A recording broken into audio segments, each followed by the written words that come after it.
This is Rich Kleinfeld. And this is Sarah Long with The Making of a Nation, a VOA special English program about the history of the United States. Today we continue the story of the American Revolution against Britain in the late 1700s.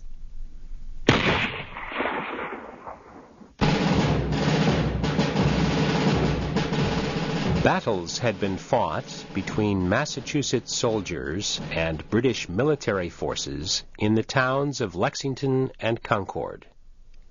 Yet war had not been declared. Even so, citizen soldiers in each of the 13 American colonies were ready to fight. This was the first question faced by the Second Continental Congress meeting in Philadelphia, Pennsylvania. Who was going to organize these men into an army? Delegates to the Congress decided that the man for the job was George Washington. He had experience fighting in the French and Indian War. He was thought to know more than any other colonist about being a military commander. Washington accepted the position, but he said he would not take any money for leading the new Continental Army. Washington left Philadelphia for Boston to take command of the soldiers there. Delegates to the Second Continental Congress made one more attempt to prevent war with Britain.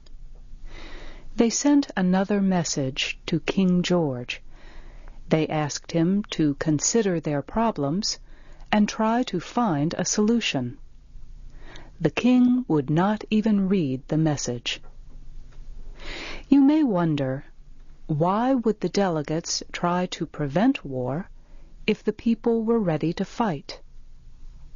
The answer is that most members of the Congress and most of the colonists were not yet ready to break away from Britain. They continued to believe that they could have greater self-government and still be part of the British Empire. But this was not to be. 2 days after the Congress appointed George Washington as Army commander, colonists and British troops fought the first major battle of the American Revolution. It was called the Battle of Bunker Hill, although it really involved 2 hills, Bunker and Breed's. Both are just across the Charles River from the city of Boston. Massachusetts soldiers dug positions on Breed's Hill one night in June 1775. By morning, the hill was filled with troops. The British started to attack from across the river. The Americans had very little gunpowder. They were forced to wait until the British had crossed the river and were almost on top of them before they fired their guns. Their commander reportedly told them, "Do not fire until you see the whites of the British soldiers' eyes." The British climbed the hill. The Americans fired. A second group climbed the hill. The Americans fired again. The third time, the British reached the top, but the Americans were gone. They had left because they had no more gunpowder. The British captured Breed's Hill. More than 1,000 had been killed or wounded in the attempt. The Americans lost about 400. That battle greatly reduced whatever hope was left for a negotiated settlement. King George declared the colonies to be in open rebellion, and the Continental Congress approved a declaration condemning everything the British had done since 1763.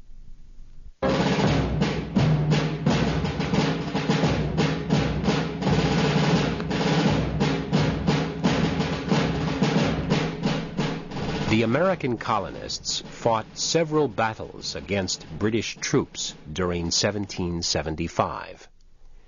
Yet the colonies were still not ready to declare war. Then, the following year, the British decided to use Hessian soldiers to fight against the colonists. Hessians were mostly German mercenaries who fought for anyone who paid them. The colonists feared these soldiers and hated Britain for using them.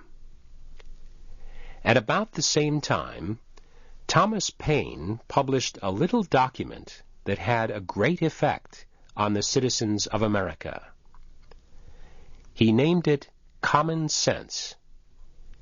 It attacked King George, as well as the idea of government by kings. It called for independence. About 150,000 copies of Common Sense were sold in America. Everyone talked about it. As a result, the Continental Congress began to act. It opened American ports to foreign shipping. It urged colonists to establish state governments and to write constitutions. On June 7th, Delegate Richard Henry Lee of Virginia proposed a resolution for independence.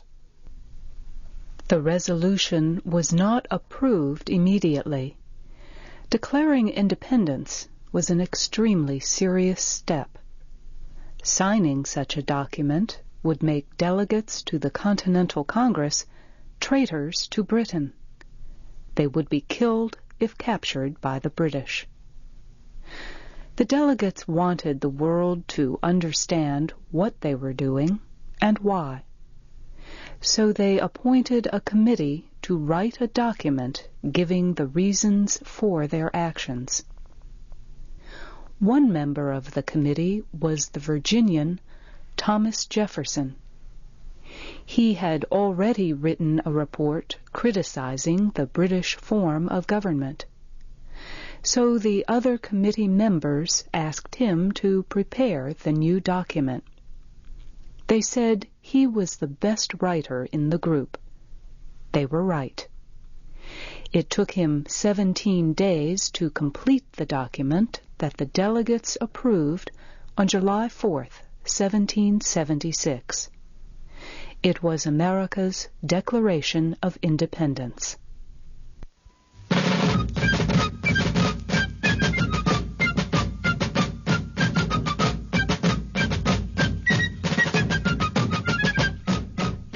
Jefferson's document was divided into two parts.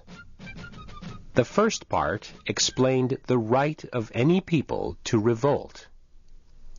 It also described the ideas the Americans used to create a new republican form of government.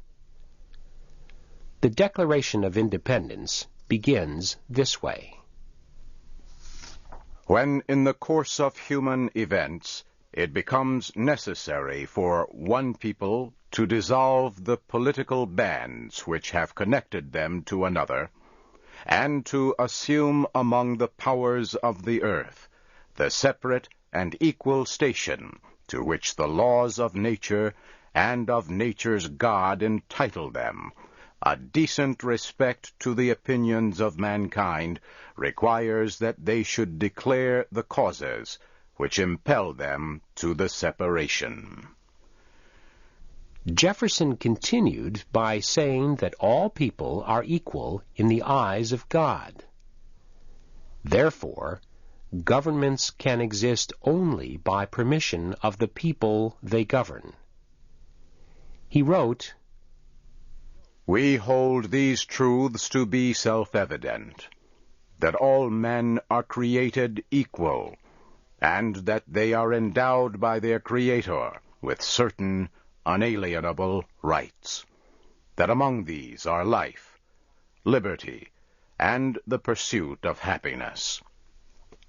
That to secure these rights, governments are instituted among men, deriving their just powers from the consent of the governed." The next part states why the American colonies decided to separate from Britain. That whenever any form of government becomes destructive of these ends, it is the right of the people to alter or abolish it. This is why the Americans were rebelling against England. The British believed the Americans were violating their law. Jefferson rejected this idea. He claimed that the British treatment of the American colonies violated the natural laws of God. He and others believed a natural law exists that is more powerful than a king. The idea of a natural law had been developed by British and French philosophers more than 100 years earlier. Jefferson had studied these philosophers in school. In later years, however, he said he did not reread these ideas while he was writing the Declaration. He said the words came straight from his heart.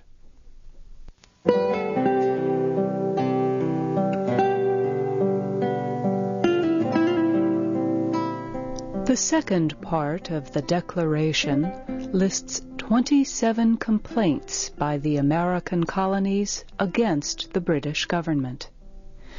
The major ones concerned British taxes on Americans and the presence of British troops in the colonies. After the list of complaints, Jefferson wrote this strong statement of independence. That these united colonies are and of right ought to be free and independent states, that they are absolved from all allegiance to the British Crown, and that all political connection between them and the state of Great Britain is and ought to be totally dissolved, and that as free and independent states they have the full power to levy war, conduct peace, contract alliances, establish commerce, and do all other acts and things which independent states may of right do. The last statement of the Declaration of Independence was meant to influence the delegates into giving strong support for that most serious step, revolution. And for the support of this declaration, with a firm reliance on the protection of divine providence, we mutually pledge to each other our lives, our fortunes, and our sacred honor.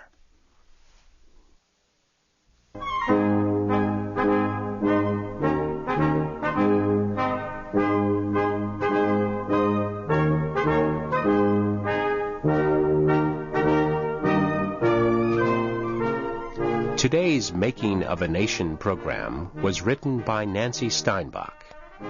Shep O'Neill read the Declaration of Independence. This is Rich Kleinfeld. And this is Sarah Long. Join us again next week for another VOA special English program about the history of the United States.